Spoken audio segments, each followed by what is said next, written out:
So we gotta see life different. Can y'all see that here? We gotta see life different. And like I said, we shouldn't be trying to fit in. The reality is we were reborn, and when you are reborn, that should stand out. Right? As a reborn, I had a second birth, that's gonna stand out. I don't wear my hair like this to be like everybody else. I stand out. If nothing else, if you were trying to describe me, the first thing you would say is, you know, the pastor that got the spiked red hair, right? I'm born to stand out. So as a believer, why am I tripping? I'm born to stand out.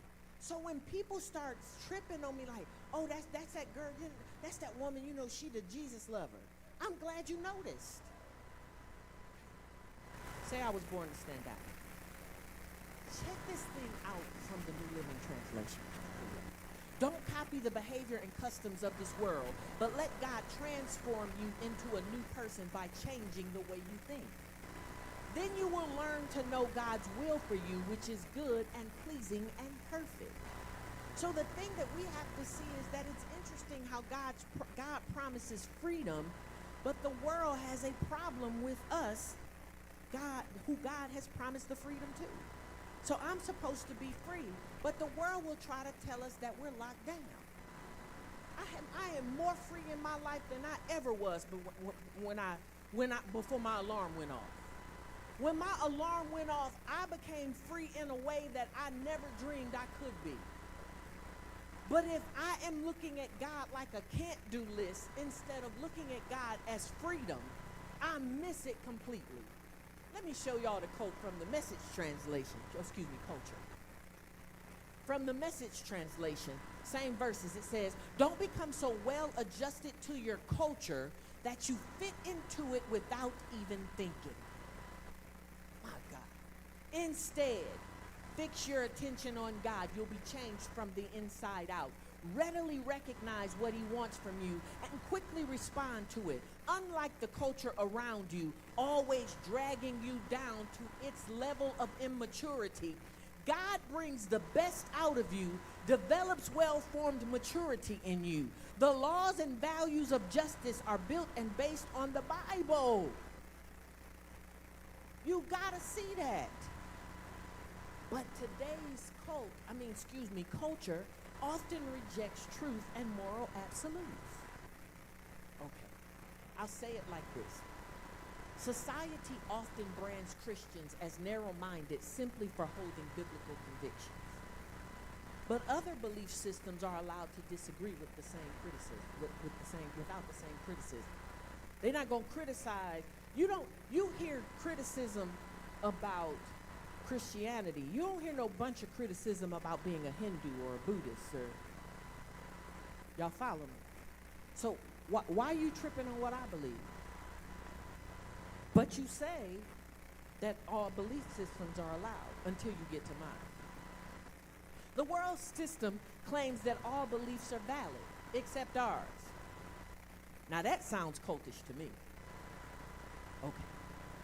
I'll give you another example. Today, young people are pushed to question or walk away from faith in the name of being woke or authentic. You know, this whole deconstruction of faith thing.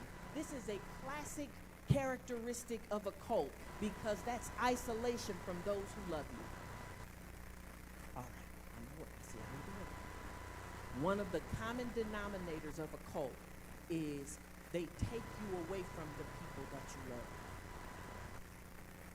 So, you grow up at Heritage, and now all of a sudden, you're hearing messages that cause you to question your faith.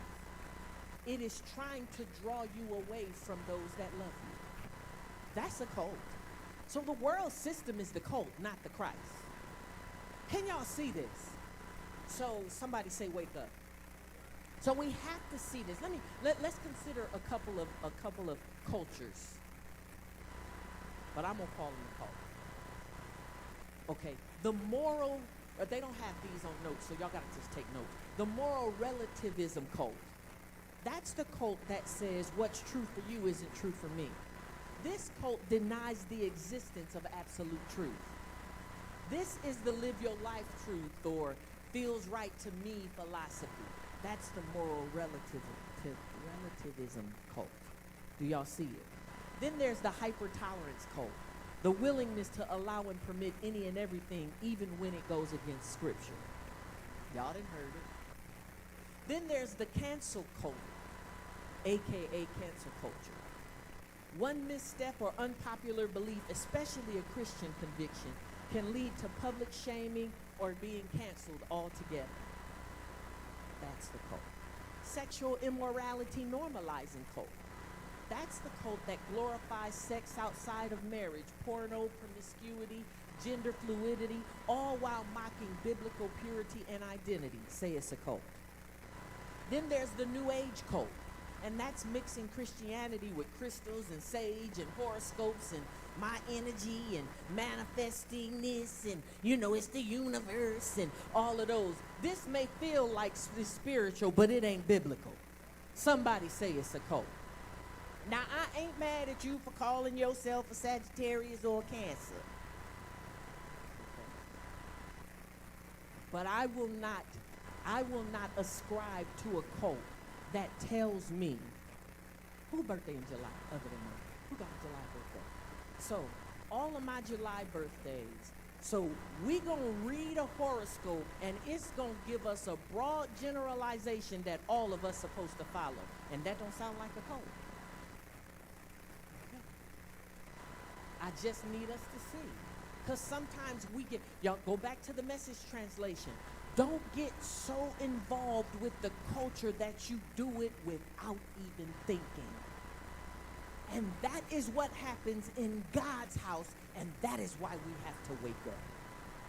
Can y'all see this? Now, I got a whole bunch more of these, and I got scriptures to prove them all, but we're going to have to double back because I ain't got time, and I'm almost out of time. So I don't want you to let culture rock you to sleep with distractions and drama and deception and trying to be accepted, because I need you to see that really the cult is hiding in plain sight, and it is the world.